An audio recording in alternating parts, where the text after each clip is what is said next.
If you've been running a successful business for a certain amount of time, there definitely might have to be a situation whereby you have to fire somebody. And in a lot of cases, those people might be people you actually like, maybe friends or family or people close to you or people you've grown to like in the business, but maybe they just are not performing at the necessary level for your business. And you know this deeply, your employees always will know this deeply, and you usually have to let the people go. And usually it's a very, very hard thing. And for me, that is probably one of the hardest things in business, if not the hardest thing. In fact, for me, I think it's the hardest thing. Is when you have to let people go, because everything else in business is about wit, about thinking through a situation or trying to, overcome a certain obstacle. You have to now deal with maybe a good employee, tell the person that now you have to let the person go and look in their face, and you know that you've actually probably put them out of income for maybe in the next few months or something. It's not a nice thing to do. It doesn't feel good no matter how many times you do it. You get it. But you just have to do it in a lot of cases. And I'm going to outline in this video the right strategy to go about when doing this. Hi there, my name is Papa Samu. I'm the founder of Nuanom, which is a software company that creates an app that makes it super easy to manage an online shop in Ghana. Also, I have an online shop called Burger Goods where I sell gadgets that I find useful. So go check them out. The first thing you need to acknowledge is that it is your fault in the first place. Because the only reason you have an employee that you need to fire in the first place is because you made a mistake. That's how you have to think about almost everything in business. You shouldn't blame people for anything in your business or anything. If there's something going wrong in the business, if there's an employee doing something wrong in your business, it's your fault because you put the person in that position. You employ the person, you give the person that responsibility. So if something is going wrong, it's your fault. Either you didn't do the right training or you didn't get the right person. So you need to let the person go. First step to letting the person go is trying to figure out a way to make sure that it doesn't happen again. So usually it comes back to recruiting, which is how to get the right people all the time. Getting the right people is one of the hardest things you have to do in your business, especially as a new business, because you need to figure out a way and a good pipeline to get people, screen them, and make sure that that screening process always gets the right person. Because immediately you don't employ the right person, you will lose a lot of time and money, because you're going to employ the wrong person and it takes a couple of months before you let the person go. Now you have to look for somebody else. So getting the wrong person to begin with always is a mistake, because it's going to really, really, really hurt you in time and money.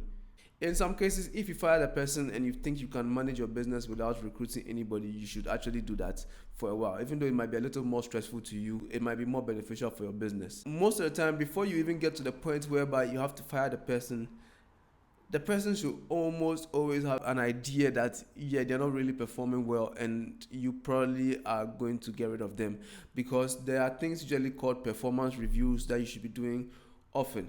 If you have a new employee, usually you should be reviewing their performance even on a weekly basis. For me, I prefer to do it on a weekly basis if you are new.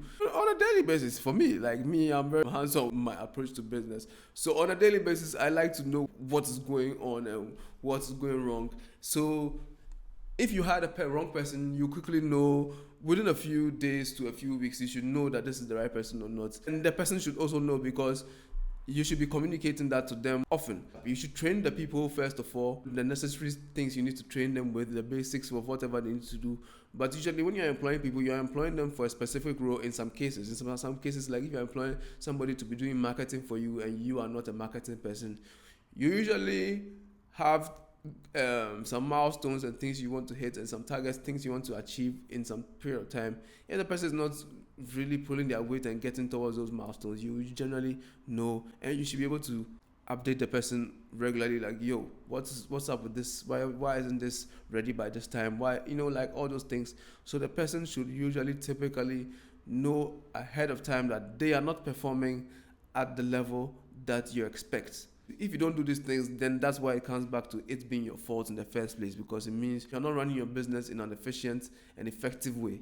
Once the decision has been made that this person, you're going to let go of the person, you have to make sure that you have the person's severance package ready, so that there's nothing like the person has to get back to you now for their money or something. You end on a note whereby the person usually feels like you've given them what they are due and they can move on with their life and you can also move on with yours. It's better to always do these kind of things in person. Have the strength and be bold and be able to stand in front of the person and communicate that, yo, things are not going well. It's not your fault. You should let the person know that it's not their fault. You shouldn't blame them because it's your fault. Even if the person's your friend, you have to let them know that it's not their fault, because that's the easiest way for them to accept it, actually. Because the truth is, it's actually not their fault.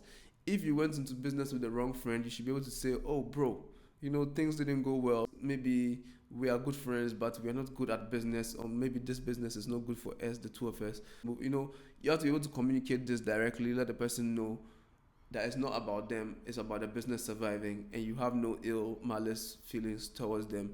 Make it straightforward, make it direct, don't beat about the bush, because when you beat about the bush, it gets complicated.